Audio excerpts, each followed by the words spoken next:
আসসালামু আলাইকুম রহমতুল্লাহি ওবরকাতুহু। সম্মানিত দর্শক, বাংলাদেশ এবং ভারতের সীমান্তে নিয়মিত পুশ ইন করার জন্য শত শত মানুষকে ভারত জড়ো করেছে এবং এই ঘটনা নিয়ে প্রায় প্রতিদিনই সীমান্তে বিশ্রী রকম পরিবেশ পরিস্থিতি তৈরি হচ্ছে।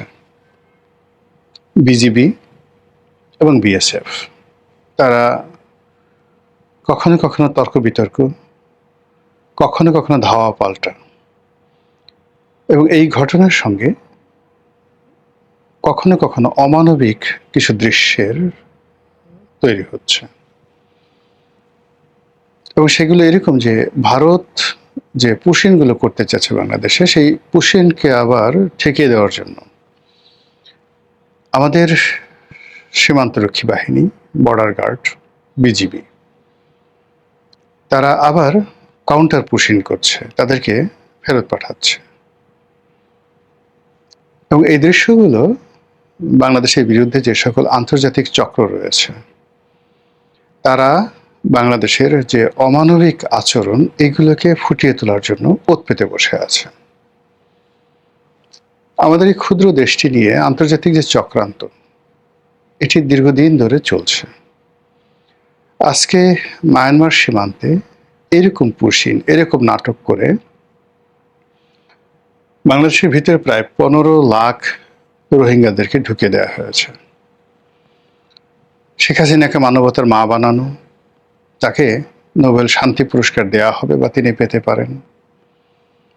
তারপর আমাদের দেশে যে সকল ইসলামী সংগঠন রয়েছে তারা সবাই এখন পিছু টান দিয়েছেন, কিন্তু ওই সময়টিতে সেই রোহিঙ্গা মুসলিম ভাই বোনদেরকে আশ্রয় দিতে হবে, এজন্য সারা বাংলাদেশ থেকে চাঁদা তুলে দলে দলে এই মাদ্রাসা পড়ুয়া ছেলেরা, শিক্ষকেরা তারা কক্সবাজার, টেকনাফ, উখিয়াতে রীতিমতো এখানে গিয়ে এই রোহিঙ্গাদেরকে আশ্রয় দেওয়া, প্রশ্রয় দেওয়া, তাদেরকে দান খয়রাত করা, এটাকে একটা তাবলিগি কর্ম মনে করে প্রায় জান্নাতুল ফেরদাউস কনফার্ম করে ফেলেছিল। ওই সময়টাতে আমার বেশ কয়েকজন পরিচিত এরকম মাদ্রাসায় শিক্ষায় শিক্ষিত, তাদেরকে বললাম যে দেখো, তোমরা যে কাজগুলো করছো, তোমরা এই রোহিঙ্গাদেরকে চেনো না, তোমরা এই অঞ্চলের অর্থাৎ আমাদের কক্সবাজার, চট্টগ্রাম এবং আরাকানের যে রাজনীতির ইতিহাস সেটা তোমরা জানো না। ফলে তোমরা এই এখন আবেগ তাড়িত হয়ে যে কাজগুলো করছো, এটা দেশ, জাতি এবং সরকারকে ভোগাবে। ঠিক ওই সময়টাতে 2012-13 এমনকি 16 সালে যখন এই ঘটনাগুলো চলতেছিল, ওই সময়টাতে দৈনিক বাংলাদেশ প্রতিদিন পত্রিকাতে আমি একাধিক কলাম লিখে শেখ হাসিনাকে বলেছিলাম যে আপনি যে কাজটা করছেন খুবই অন্যায় করছেন, সীমান্ত সিল করে দিন। আপনি যে কাজগুলো করছেন এটা আপনি সামাল দিতে পারবেন না। এবং শেখ হাসিনার যে দেখুন এখন যে পতন, সেই পতনের মধ্যে যে কারণগুলো রয়েছে তার অন্যতম কারণ কিন্তু এই রোহিঙ্গা। এই রোহিঙ্গাকে ইস্যু করে অবাধে তুরস্কের গোয়েন্দা সংস্থা, পাকিস্তানের গোয়েন্দা সংস্থা, চীনের গোয়েন্দা সংস্থা, আমেরিকার একেবারে পুরোপুরি মিলিটারি ইউনিট যেভাবে ক্রমাগতভাবে 2016 সাল থেকে আজ অবধি বাংলাদেশে অপারেশন পরিচালনা করছে, ফলে কক্সবাজার, বৃহত্তর কক্সবাজার উপজেলার যে বা জেলার, উপজেলা মানে বলতে ধরেন টেকনাফ উপজেলা এবং কক্সবাজার জেলা, পুরো বৃহত্তর এই অঞ্চল, তার সঙ্গে সঙ্গে পার্বত্য অঞ্চল, সেখানে যে অস্থিরতা শুরু হয়েছে, সেই অস্থিরতার বিপরীতে আমাদের আইন শৃঙ্খলা রক্ষাকারী বাহিনী কতটা ভূমিকা রাখতে পারছে এটা নিয়ে যথেষ্ট প্রশ্ন করার সুযোগ আছে। ওই অঞ্চলের ব্যবসা বাণিজ্য, আইন শৃঙ্খলা রীতিমতো মুখ থুবড়ে পড়েছে। ওখানে যারা আদিবাসী মানে আমাদের যারা বাঙালি ওই অঞ্চলে কক্সবাজার জেলায়, তারা সবাই বলতে গেলে এখন রোহিঙ্গা হয়ে পড়েছে। আর ওখানে যে সকল রোহিঙ্গা সর্দাররা রয়েছে তারা সেখানকার রাজায় রূপান্তরিত হয়েছে। কাজে যে মিলিটারি পদক্ষেপ নেওয়া দরকার ছিল এবং যে রাজনৈতিক সিদ্ধান্ত নেওয়ার দরকার ছিল সেটা আমরা এখনো পর্যন্ত নিতে পারিনি, কিন্তু আমরা বিদেশিদের ফাঁদে পা দিয়ে ফেলেছি একটি সীমান্তে, মানে মায়ানমার সীমান্তে। এবার আসুন, ভারতের সঙ্গে যে আমাদের প্রায় ৪,৫০০ কিলোমিটার সীমান্ত রয়েছে, বিশ্বের অন্যতম বৃহত্তম সীমানা। অনেক বড় বড় দেশ রয়েছে, কিন্তু ভারতের সঙ্গে আমাদের যে এই যে ৪,৫০০ যে বর্ডার, কিলোমিটার যে বর্ডার, এরকম বর্ডার পারস্পরিক দুটো দেশের মধ্যে খুব কম আছে। আমার জানা নাই, আমি ইন্টারনেট দেখলে বলতে পারতাম। দ্বিতীয়ত হলো যে এরকম বিশাল বর্ডার, কিন্তু অসম সামরিক শক্তি, অসম কূটনীতি এবং অসম অর্থনীতি এবং অসম সংস্কৃতি, এটি আর বিশ্বের কোনো দেশে নেই। যেমন ধরুন, মেক্সিকোর সঙ্গে ইউএসের যে যাকে বলা হয়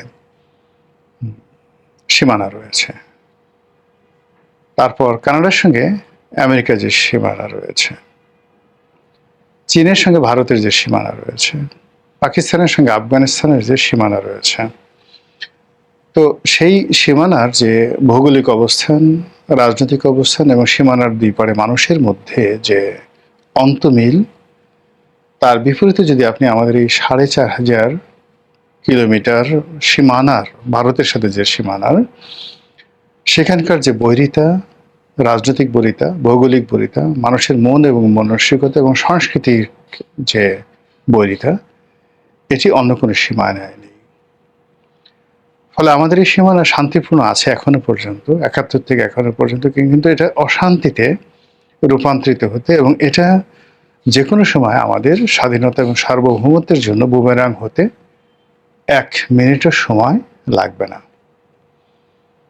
যেটা বলছিলাম যে আমাদের কক্সবাজারের যে সীমানা, এটা এখন মারাত্মক ঝুঁকি, এবং সেই ঝুঁকির কারণে পুরো দুটো রেজিমেন্ট, অর্থাৎ কক্সবাজারে সেনাবাহিনীর যে রেজিমেন্টটা রয়েছে, তারপর পার্বত্য অঞ্চলগুলোতে যে রেজিমেন্টটা রয়েছে, এবং গ্রেটার চট্টগ্রামে চট্টগ্রাম ক্যান্টনমেন্ট ভিত্তিক যে রেজিমেন্ট রয়েছে, এই পুরোটাই এখন ব্যস্ত রয়েছে বলতে গেলে এই রোহিঙ্গা পরিস্থিতি সামাল দেওয়ার জন্য। কক্সবাজারে যে গোয়েন্দা সংস্থাগুলোর যত তৎপরতা, আমাদের ওখানে যে পরিমাণে ইনভেস্ট করতে হচ্ছে, ওখানে সরকারের যে সকল কৌশলগত অফিসগুলো রয়েছে, এবং প্রতিটা মুহূর্তে কক্সবাজার বিমানবন্দরে গেলে বা ডিসি অফিসে যারা চাকরি করেন, তারা জানেন যে এখানে কি পরিমাণ ভিআইপি প্রোটোকল তাদেরকে দিতে হয়, যেটি এই রাজধানী ঢাকা শহরে দিতে হয় না। তো এই আপদ আমরা ডেকে এনেছি রাজনৈতিক অপরিপক্কতার কারণে। এখন সেই সমস্যাটা আমরা সামাল দিতে পারছি না, উপরন্তু আমাদের ঘাড়ের উপরে ১৫ লক্ষ লোক এসে আশ্রয় নিয়েছে। এই মরার উপর খাড়া গা হিসেবে আবার বাংলাদেশ ভারত সীমান্তে এখন নতুন করে পুশিন শুরু হয়েছে। কয়জন করতে পেরেছে আমরা আসলে জানি না, কিন্তু ভারত সীমানার ওপারে অন টেস্ট কেসে কয়েক হাজার লোককে তারা জড়ো করেছে, এবং বিচ্ছিন্নভাবে ২০০, ৩৫০ ওভাবে সীমানার ওপারে জড় করে তারা পুশিনের চেষ্টা চালিয়ে যাচ্ছে। এবং এটা নিয়ে আমাদের বাংলাদেশের আবেগপ্রবণ বাংলাদেশ বিজিবির সঙ্গে রাত দিন সীমান্তের এপারের লোক, হাজার হাজার মানুষ সেখানে বিজিবিকে ধাওয়া করছে। বিজিবিকে নয়, বিজিবির সাথে থেকে তারা বিএসএফকে ধাওয়া করছে, আমরা দেখছি। কিন্তু ওপারের মানুষ যে আবার বিএসএফ এর সাথে ঐক্যবদ্ধ হয়ে বাংলাদেশের লোককে যে ধাওয়া করছে, এ খবর তো আমরা জানি না। এবং সীমান্তে সত্যিকার অর্থে কতটুকু হতাহত হচ্ছে, কি পরিমাণ মানুষের এই উত্তেজনার ফলে কাজকর্ম বন্ধ রয়েছে, ব্যবসা বাণিজ্য বন্ধ রয়েছে, এবং এটার আফটার এফেক্ট কি আমরা সেটা জানি না। তবে আওয়ামী লীগ জামানাতে এই সমস্যাগুলো আমরা যখন শুরু হলো, তখন আমরা জানি বা দেখেছি যে আসামের যারা বিজেপি সরকার এবং একই সঙ্গে নরেন্দ্র মোদী সরকারের যে স্বরাষ্ট্রমন্ত্রী, তারা প্রকাশ্যে বলেছিলেন যে বাংলাদেশের প্রায় ৩০ লক্ষ লোক আসাম এবং সংশ্লিষ্ট আশেপাশের এলাকাটা আছে, 30 লাখ লোক। তারা আরো বলার চেষ্টা করেছিলেন যে দিল্লি, গুজরাট এই সমস্ত এলাকাতে অন্তত 50 লাখ লোক আছে। পশ্চিমবঙ্গ নাকি আরো 50 লাখ লোক আছে, তাহলে 1,30,00,000 লোক ভারতের দাবি মতো বাংলাদেশি পরিচয়ধারী, তারা এখন ভারতে আছে, তাদেরকে বাংলাদেশে ফেরত পাঠানো হবে।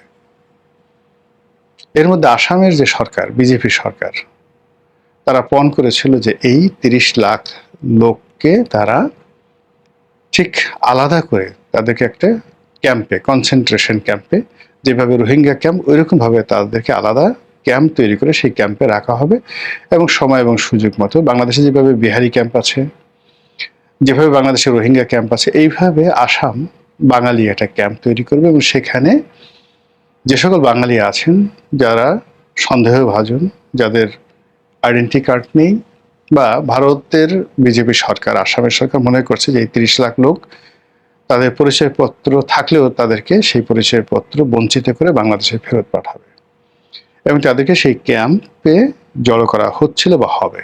এই খবর আমরা আওয়ামী লীগ জামানাতে শুনেছি, কিন্তু যেহেতু আমরা মনে করেছি যে ভারতের সাথে আওয়ামী লীগের একটা ভালো সম্পর্ক, কাজে এটা শেষ পর্যন্ত আসলে হবে না। অন্যদিকে মমতা ব্যানার্জির সঙ্গে শেখ হাসিনার একটা মনস্তাত্ত্বিক দূরত্ব ছিল। এমনি উপরে উপরে দিদি, হাসিনাজি, এই ধরনের খুব কোলাকুলি হতো, কিন্তু যেহেতু নরেন্দ্র মোদীর সঙ্গে শেখ হাসিনার খুব ভালো সম্পর্ক ছিল, এই জন্য মমতা ব্যানার্জি তার সঙ্গে একটা দূরত্ব বজায় রাখতেন এবং শেখ হাসিনার পতনে পশ্চিমবঙ্গ খুব গুরুত্বপূর্ণ ভূমিকা পালন করেছে এবং বাংলাদেশে যে সকল ইসলামিস্ট গ্রুপ রয়েছে তাদের সঙ্গে মমতা ব্যানার্জির নিদারুণ একটা সম্পর্ক ছিল এবং ওখানকার মুসলমানদের সঙ্গে মমতা ব্যানার্জির একটা ভালো সম্পর্ক ছিল। সেই সম্পর্কটা এখন বুমেরাং হয়েছে, মমতা পরাজিত হয়েছে, তার দল ভেঙে টুকরো টুকরো হয়েছে এবং সে নিজেও নির্বাচিত হতে পারেনি। অন্যদিকে বিজেপি, শুভেন্দু যেভাবে আসছে এবং সেখানে তিনি যেভাবে মুসলমানদেরকে সেখানে অত্যাচার শুরু করেছেন এবং সেখান থেকে যেভাবে বাংলাদেশে পুশিং করার চেষ্টা করা হচ্ছে, এটি বাংলাদেশ এবং পশ্চিমবঙ্গের যে সীমান্তগুলো রয়েছে সেখানে রীতিমতো যুদ্ধের যে অবস্থা সেটা তৈরি করে ফেলেছে। আর এই পরিস্থিতি সামাল দেওয়ার জন্য আমরা যতটুকু জেনেছি সেটা হলো সীমান্তে সর্বোচ্চ সৈন্য সমাবেশ ঘটিয়েছে বাংলাদেশ।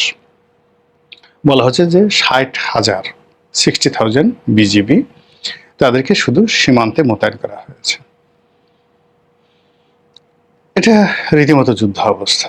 অন্যদিকে বাংলাদেশের যে চিফ হুইপ, সংসদের চিফ হুইপ, তিনি বলেছেন যে 1000 বেড বিশিষ্ট এরকম 5টা না 7টা হাসপাতাল করার জন্য চীনের সঙ্গে ইতিমধ্যে সরকার চুক্তি করেছে।